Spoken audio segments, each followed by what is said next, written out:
আসসালামু আলাইকুম। যারা ডেইরি খামার করবেন, দুই ধরনের ডেইরি খামার হয়ে থাকে। একটা হলো শাহিওয়াল গাভী দিয়ে, আর একটা হলো আপনার ক্রস ব্রিডের গাভী দিয়ে।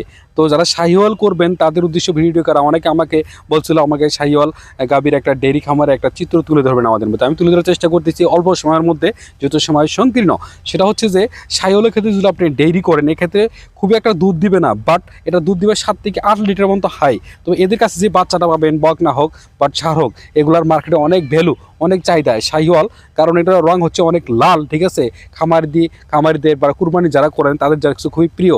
মানে একদম রংটা চোখ ধাঁধানো, পাশাপাশি গলায় গোলকম্বল থাকে, এটা কুচ থাকে, দেখতে অনেক ভালো লাগে। তো এই জন্য যারা শাহিওয়ালকে ডেইরি খামার করবেন তারা বাছুরের জন্য করবেন, কারণ এই বাছুরগুলা 5 থেকে 6 মাস পুষলেই প্রায় প্রায় দেখা যায় 80-90-1 লক্ষ টাকা বিক্রি করা যায়। তো আমি আশা করি যারা শাহিওয়ালের ডেইরি খামার করবেন তাদেরকে বলে আপনারা বাচ্চা নেওয়ার, প্রোডাকশন নেওয়ার ব্যবস্থা করেন, তাহলে আপনি শাহিওয়ালের ডেইরি খামার করে লাভবান